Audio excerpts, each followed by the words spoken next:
Hey guys, welcome back to Home Built. And last week you may have seen I got the engine back into Harry, and this week it is time to connect it all up.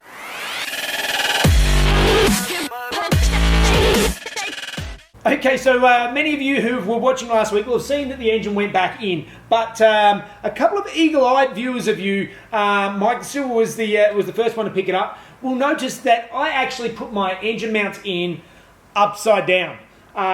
These are supposed to be on the underside of this gearbox mount, but they're supposed to be up the other way. So my gearbox is currently tilted up further than it needs to be, and it's actually wrong. So that's the first thing I need to tackle. The other thing I did notice is actually, particularly on this side, the heat exchanger that I put in is actually touching the shock. So that is not a good thing either. So we need to lower this down, see if we can modify these heat exchangers and flip the engine mounts over and put it back in again.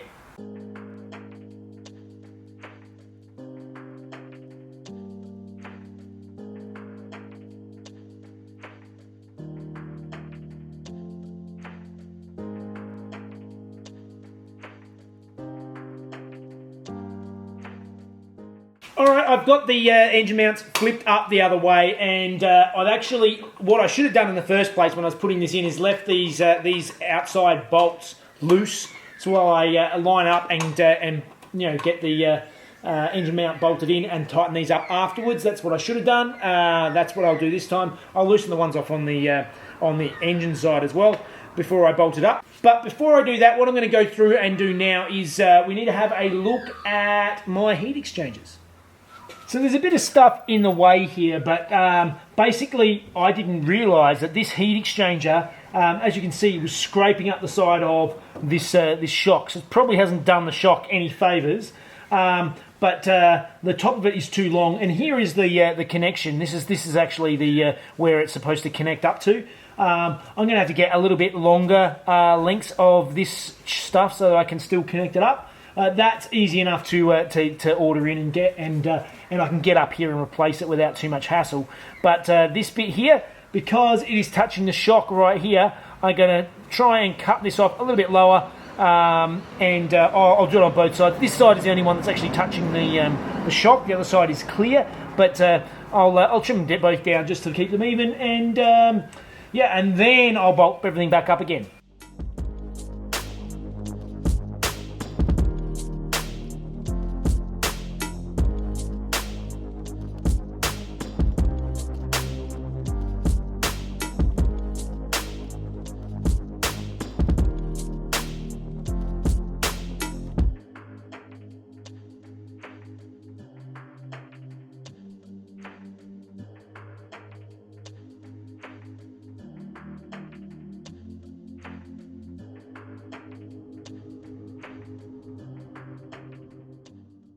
Okay, so those of you who were watching last week will have seen that the loom did not reach. My little mounts didn't actually make it there.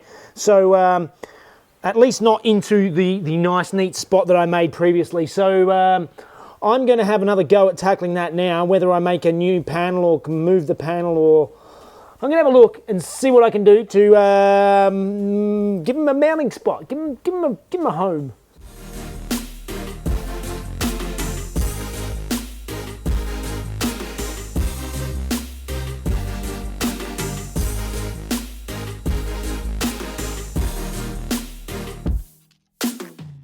So I've got a whole new template. I'm completely scrapping the other one. This one is hopefully going to do the job, and it means I don't have to extend the loom or do anything. There's still enough movement in the loom for the engine moving and stuff like that. It's not pulled super tight, but it's just going to make things look neat and match in with everything else. So let's go and quickly make this piece up.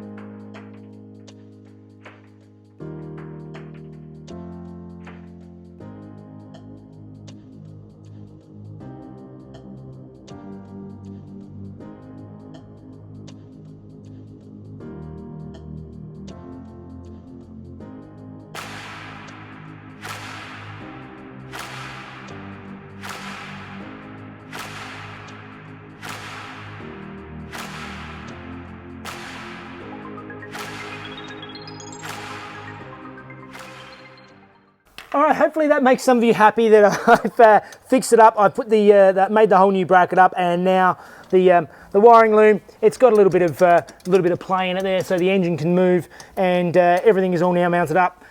That's going to work. So now it's time to pull it out, give it just a paint of black like the other one, and then see if I can get on to doing something else.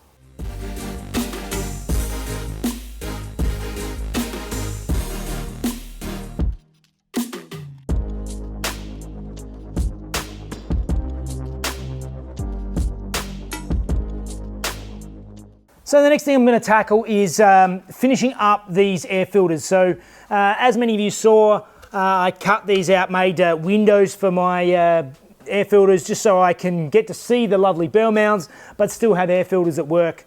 That's the plan with this. I was going to paint these carbon fibre pieces. I was going to paint them in black to blend into the engine bay, and I got lots and lots of comments saying, no, leave them carbon fibre. And I may paint them black again in the future, but at the moment, in the essence of saving time that I don't necessarily need to spend right now, instead of preparing them and painting them black, I'm going to leave them as they are. But what I need to do now is I need to sort of set them up and silicone in my Perspex panels into the lids of these so that I can actually, they're actually sealed and they're actually doing what they're supposed to. So that is my next job. Let's get some silicone out and see if we can connect these things together. All right, they cleaned up very nicely, and they're silicone down now, so that's all connected up. So I'm going to leave that to sit there, and I can move on to something else. But yeah, I really like the nice clear Perspex on that. I think it's going to look really nice in the engine bay. So all right, let's move back onto the car.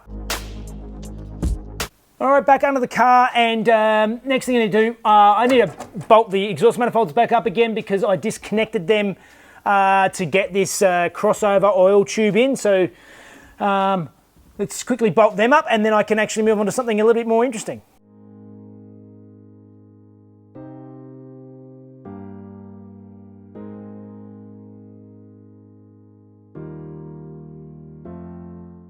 All right, so my next thing that I was going to have a look at was I was going to look at fitting my axles back into the car, my drive shafts.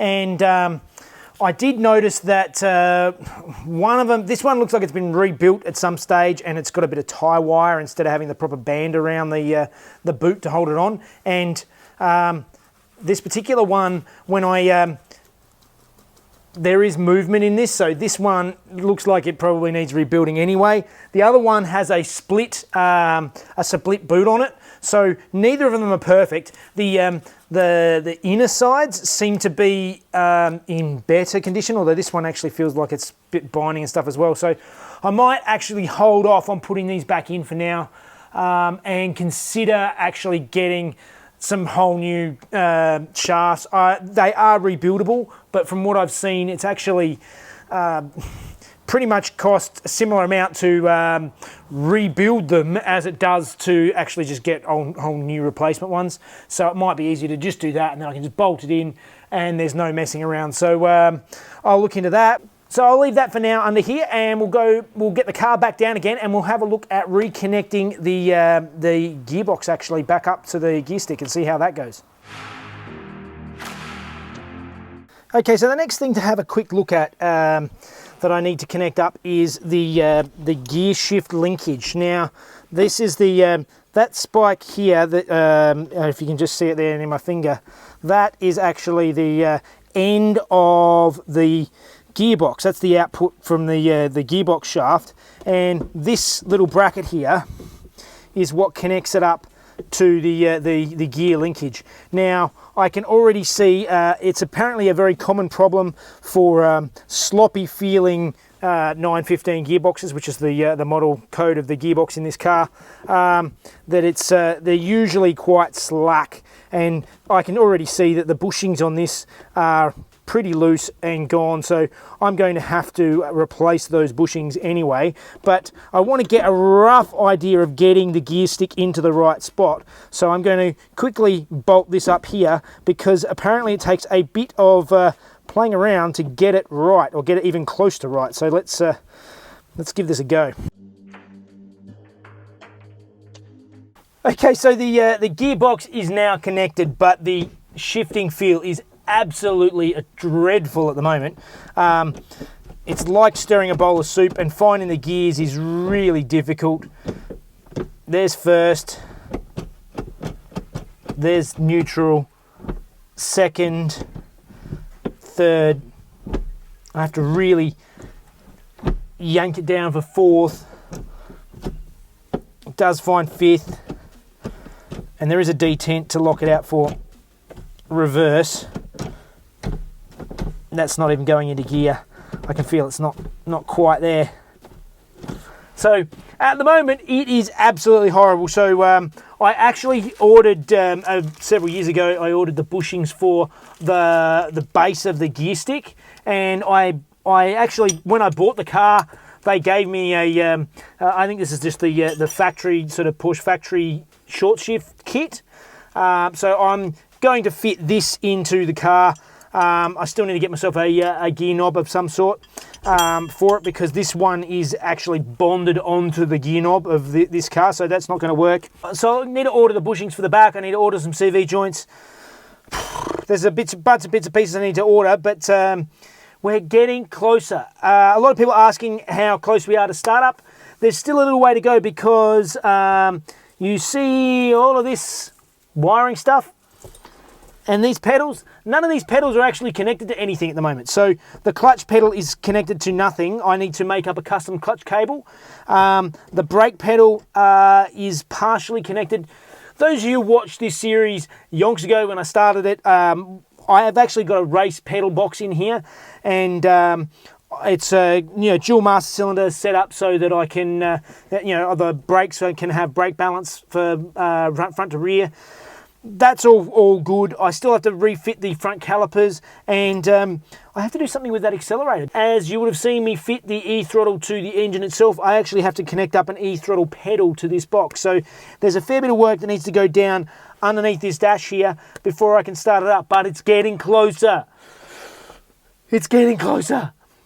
Anyway, that is it for this week. That is all I've got time for, but I really want to start this thing soonish, but I'm also terrified of starting this thing soon. So if you're enjoying this and you can swing it, help us out on Patreon and watch these videos a day before everybody else. If you want to get any parts for your Porsches of any kind, check out PorschePartsByJeff.com. Compare prices there first and check everywhere. I was just checking on there today to try and find parts. And you can follow me on Facebook and Instagram as always. All right, guys. See you on the next one.